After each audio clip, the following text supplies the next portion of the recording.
So, crossing to Newfoundland in May. It's windy and cool. If you want to take your own RV to Newfoundland, you're going to have to take a ferry. Now, the vast majority of RVers will take the Marine Atlantic Ferry from North Sydney, Nova Scotia to Newfoundland. And from there are two options. The shorter route to Port Basques is about a 7-hour crossing and sails twice a day year-round. The longer crossing to Argentia, close to St. John's, the capital of Newfoundland, is about a 16-hour crossing that operates 3 times a week from June to September. So on this episode, we're going to share our crossing to Port Basques, break down all the costs, and give you 12 tips to help make your ferry crossing a smooth one. And because some of you are also going to use some of the other ferries in Newfoundland, the one to Labrador or the smaller provincially run ferries to Fogo or Bell Island, if you stick around to the end, we've got some additional tips for you too. So let's set sail.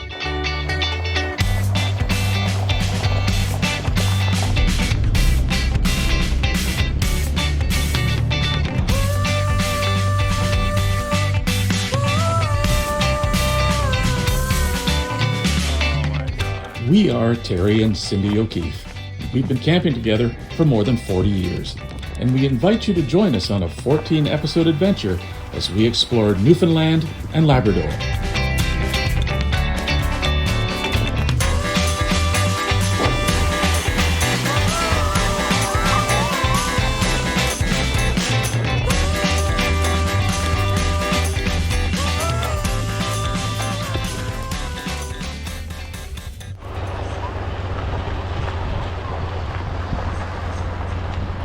We said we wanted to leave at 8 o'clock, right? Yep. 8:01. Oh, we're late. What did you say? I was kidding. We're late. So are you excited? Yeah.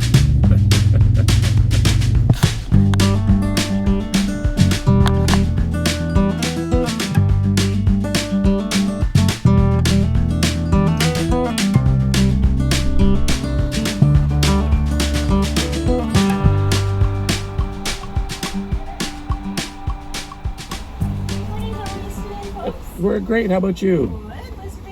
Yeah, do you want the number?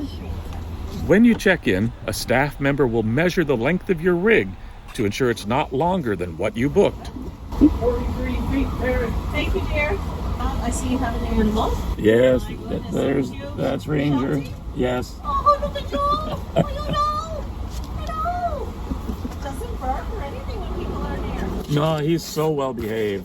So have you traveled with us before, folks? No, this is the first time. First time. Well, the name of the vessel is the Highlanders. Our boarding is usually between 10 and 10:30. When you get on the ship, it's got your cabin. I highlighted it here. Okay. 8262. Okay. This key here will activate your cabin door. Perfect. And they're your boarding cards. So your animal can go to the cabin with you. When Thank you you. leave here, you're going to park in lane 12. Wonderful. Okay? Thank you so much. Thank you. Thank you. Bye-bye. Bye-bye. Charming as usual, Ranger. Charming as usual. Lane 12, right? That's this one. The one on the right is ours, and the one on the left is the new one. It's going into service starting next month. They just bought it. Adjacent to the vehicle waiting area is a terminal building with seating, vending machines, and washrooms. There's also a dog run next to the terminal.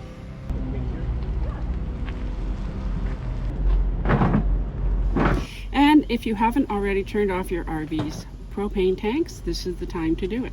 Marine Atlantic also requires tags to be attached to the tank as a visual indicator that they are off.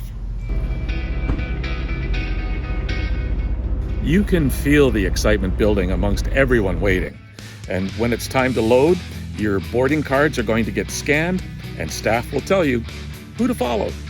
You're going to be following right behind that guy, just across the buddies beside you.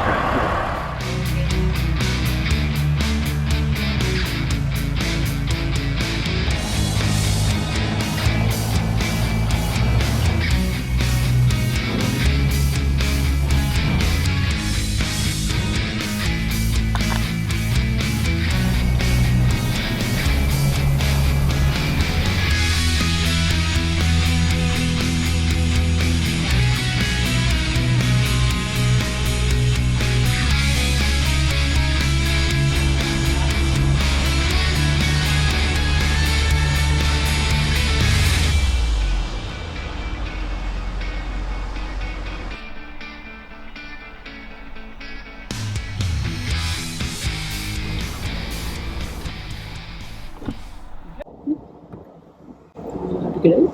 Yes.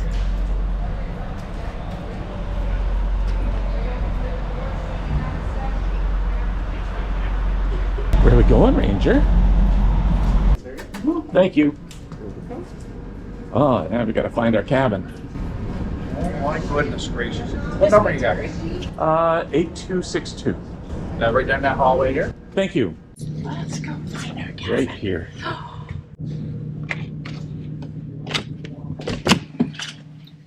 Oh, isn't this nice? What do you think, Ranger? This is a pet-friendly cabin. Yeah. Which bed's mine? He gets the upper bunk. Okay, let's check out this cabin. Oh, ladders for the bunk beds. Aha! I thought it was ladders to evacuate from the ferry. You're gonna need longer ladders. A mirror. Oh, are you staring at yourself, Ranger? That's really vain. So you have a shower if you wanted to take one. They do provide towels. Toilet, sink, very nice. It's actually fairly big. Yeah, it is. It's nice to have a private washroom. And we have 4 beds, and they are in bunk beds. They give you lots of bedding, and they give you towels, they flop, which is very nice. And there's a television behind you.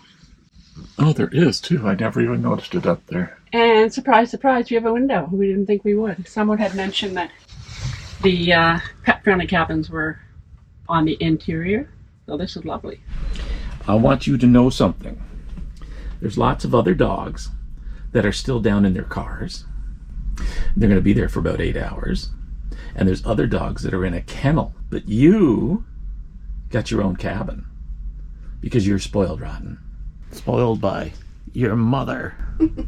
Because we boarded early, we had time for a quick tour of the ship. But before we get to that, just a couple of quick stats. Ours, the Highlander, was 655 feet long. She carries 1,000 passengers, has 3 vehicle decks, and nearly 3 kilometers of vehicle lanes.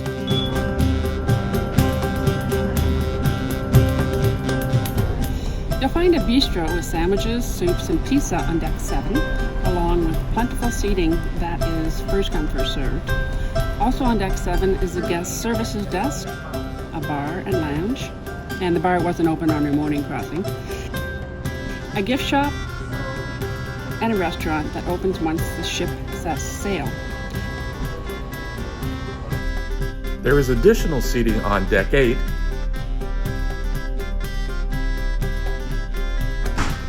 And deck 9 has seating that can be reserved.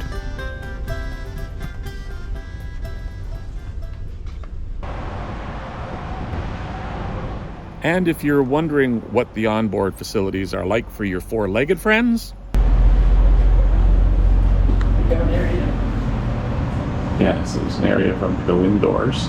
For those dogs not spoiled by their mothers enough, you can leave them in a kennel in this area. I was hoping it might be a little bigger, but he's not a big dog. Finally, there's a sun deck that's accessible by stairs from deck 9. We're supposed to be leaving at 11:45, 11:15. Parking lot's empty. We just heard a horn, so maybe we'll be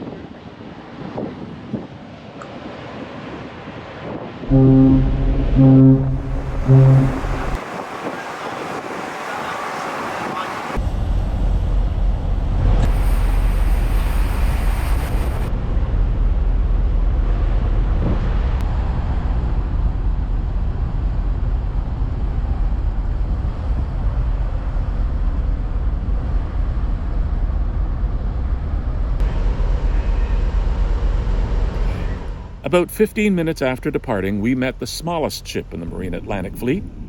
Greetings were exchanged.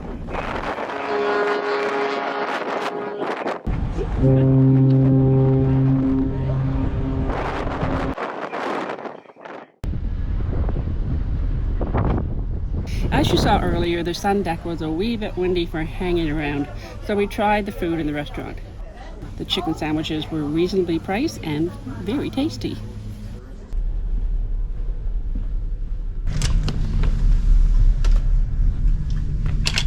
He's on the bed. Were you sleeping? After lunch, we took Ranger to check out the canine facilities.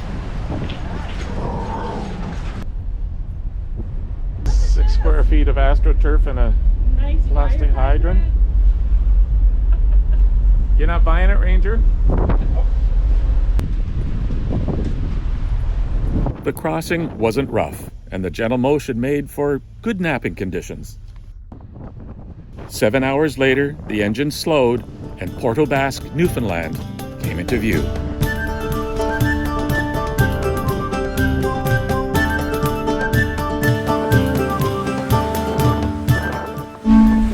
Your attention please, all passengers with a vehicle on deck 3 or 5 and now return to the vehicle deck in preparation for unloading. Once again, that is all passengers with a vehicle on deck 3 and 5. Please return to your vehicle for unloading.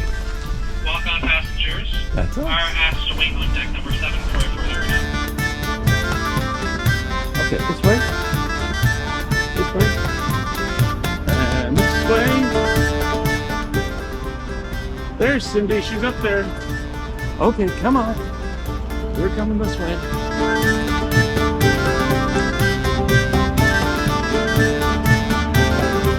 Here's our trailer. There it is, this way. Where's Cindy? There she is. There she is. I didn't remember that being beside us. It wasn't. I got lost.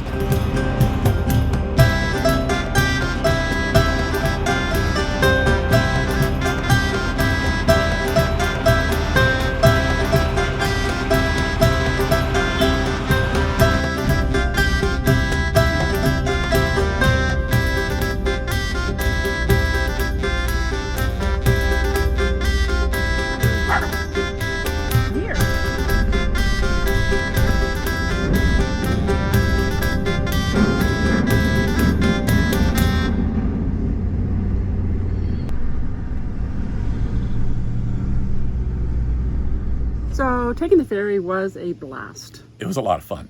but it wasn't inexpensive, and we are going to break down what the costs were that we incurred. And just keep in mind that these costs are for our 44-foot rig, and going to Porto Basque. Trips to Argentia are actually going to cost a lot more. The fee for 2 passengers, $65. Our truck and trailer at 44 feet was $279.50. Ranger's pet-friendly cabin was $84.53, and there were some ancillary fees. A fuel surcharge of $8.45, and an additional fuel surcharge of $36.64, and a $7 security fee. So that's about $480.82 one way, or $961.64 return.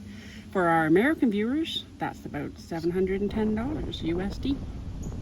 So if Newfoundland and Labrador are on your RV wander list, we wanted to give you a few tips to make your excursion, we hope, less stressful. We really recommend making reservations as far in advance as you can, especially if you want a pet-friendly cabin or you've got a longer RV. The ship that we were on only has 96 cabins, and a limited number of those are pet-friendly. Before you make your reservation, know the accurate length of your rig. And this is not a place to fudge those numbers to try and save a couple of bucks, because it's going to get measured when you check in. And if the length isn't accurate, you could actually lose your spot. If you've said that your rig is 40 feet and it's 50, there might not be room for it. And we actually met a couple who had accidentally given the wrong measurement for their rig, and they were set aside to see if there was going to be room for them on the boat. Fortunately, they did make the sailing.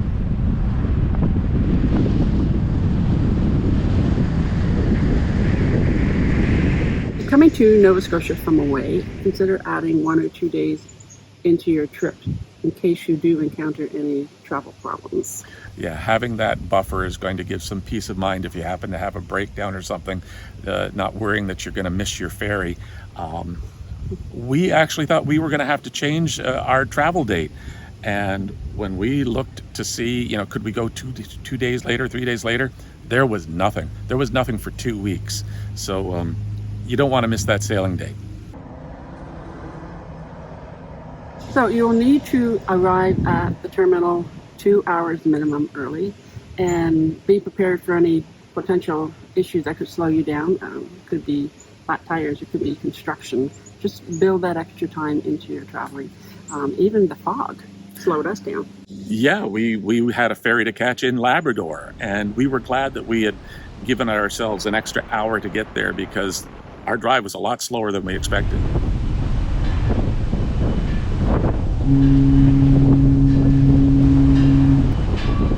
And build flexibility into your plan. And we're not talking about getting to North Sydney 2 days early. We're talking about what you might think you're going to do for a day or two after you're supposed to arrive, because things can happen. Ferries can break down. The weather can cancel sailings. We actually met a family from Texas who were supposed to sail on a Monday, but a big storm came in and their sailing was canceled. Marine Atlantic got them on the next possible ship, which was the Wednesday, but because they weren't on their original ship, they lost their pet-friendly cabin. So these kinds of things can happen. Just be flexible, and you have to be able to roll with it. We highly recommend that you sign up for the alerts on the Marine Atlantic websites. They will text you, or if you want them to call you, if there's any issues. Perhaps the sailing is delayed or the time's moved up. Exactly. Yeah, that's what happened. We know. I'll tell you. So it's great. It's just you have the peace of mind. At least you'll be getting some alerts if there's an issue. After you check in and you're parking in the waiting area, retract your mirrors. There's a lot of people walking around. The vehicles are kind of close together and you don't want them getting bumped. And it's also a great spot to get out of your car and chat with your fellow travelers. And this is probably a good spot too while you're sitting in that waiting area. If you need to take any seasickness medication, take it now before you get on the boat.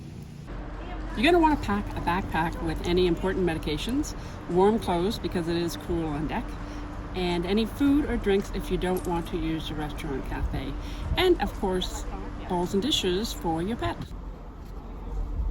When leaving your vehicle, take your time, don't rush. Take everything you need because once that ship is underway, you can't return to your car. If you regularly use your parking brake and it's in good working condition, set it. Remember to retract those mirrors and lock your vehicle. So remember where you parked. Remember what deck you're on, make a note of it, and where the stairs or the elevator are, and then kind of think about, okay, and I'm here. We had 2 large trucks come in after we had left the vehicle, and I couldn't find our vehicle for quite a few minutes because it was completely different than what I totally envisioned in the beginning. Yeah, we loaded early, and that deck where the vehicles were looked so different. Yeah, it was confusing.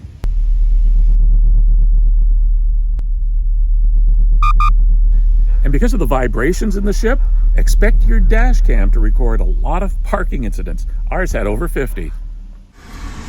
Plant Quarantine Inspection Station. No. Thank you. And now a bonus tip.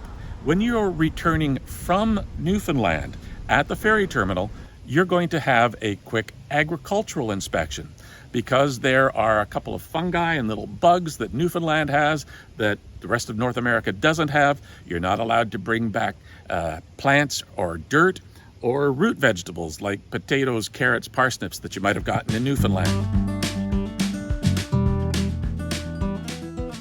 Just a final thought about our experience with Marine Atlantic. I think they would admit 2024 was not their best year. They had leased a brand new ship that was going to do all the sailings to Argentia. It was going to go into service in June, but because of mechanical issues, it didn't. It actually didn't go into service until July 10th. So all those June and early July sailings to Argentia were canceled. Those customers were either refunded or they were given an opportunity to take ferries out of Port Basques. But that, of course, meant once they arrived in Newfoundland, they had a 900-kilometer drive to St. John's. The ship went into service on July 10th and then went out of service again for 2 days, July 17th and 18th, which happened to be our return coming back to Nova Scotia. And the time of our sailing changed from 11:45 in the morning to 7 a.m. in the morning with a 3-hour early check-in. So we had to be at the ferry terminal at 4 a.m. And that did, I have to admit, that did make for a rather early morning. And now a few final tips about some other ferries that you might encounter apart from Marine Atlantic. LMI, or Labrador Marine, operates the ferry between St. Barb's and Blanc-Sablon. We took the ferry to Labrador and found many of those travelers were sailing on a first-come, first-served basis. Labrador Marine does take reservations, and especially when in a longer IV, having a reservation gives you peace of mind. Also, if you have a reservation, you don't need to stop at the ticket office. You can proceed straight to the ferry dock. Tip number 2, and this one might seem confusing, the ferry terminal on the Labrador side is actually not in Labrador. It's in Quebec, right on the Labrador border. And if you happen to be boondocking the night before your ferry, your phone and your vehicle's clock could switch to Quebec time. The ferry operates on Newfoundland time, which is 1.5 hours ahead of Quebec time. Having fun driving in the fog? Labrador Marine requires you to be checked in 1 hour prior to sailing. We suggest arriving earlier, as we did encounter fog when departing Labrador, and we're glad we left the campground early and didn't need to rush in the bad weather. If you plan on visiting Fogo Island, which is near Twillingate, and we really recommend you do, it was amazing, or Bell Island near St. John's, you're going to be using one of the smaller provincially run ferry services. Here's 8 tips to help you. These ferries do operate on a schedule, but you can't trust it. There are medical emergencies, which will throw it off. And we found that mechanical issues with these ferry services were common. In fact, when we crossed to Fogo Island, the boat that we took there, the very next trip, an hour later, it broke down and it ended up tied up at dock. And because it was tied up at dock, the second ferry on that run couldn't dock, and there was no ferry service for the rest of that day. So yeah, there's a schedule, but don't rely on it. So we got here 2 hours early. We still didn't make it for the 7 o'clock ferry. And there's already a huge lineup behind us. Remember that these ferry services are first come, first serve. There are no reservations. The province of Newfoundland has a great app. It's called Newfoundland 511, and it gives great information on the roads in the province, but it also gives information about the ferries, and you can sign up for alerts on any of the ferries that you intend to use. We also highly recommend that you join Facebook groups that are dedicated to Fogo Island or Bell Island ferries. These are often quicker to update than Newfoundland 511 if there is an issue. These okay? My debit machine actually just gave out. Your debit machine, okay.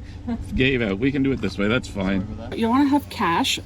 Debit or credit was actually down for the Fogo ferry for a few weeks, so we were glad that we did have it.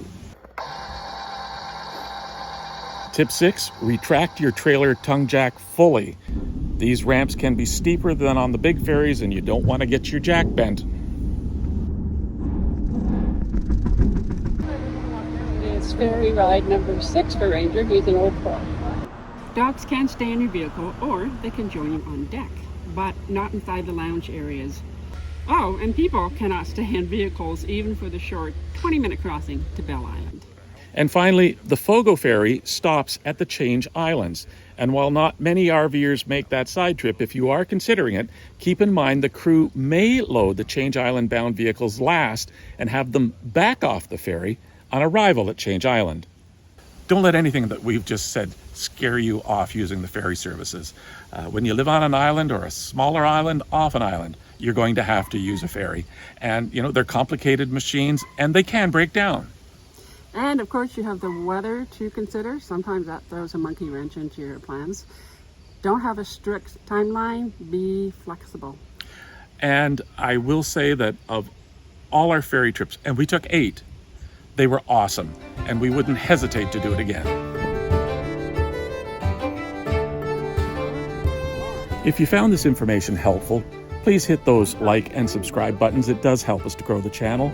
And join us on our next episode as we make landfall and head for the soaring fjords and mountains and almost Mars-like tablelands of Grossmorn National Park.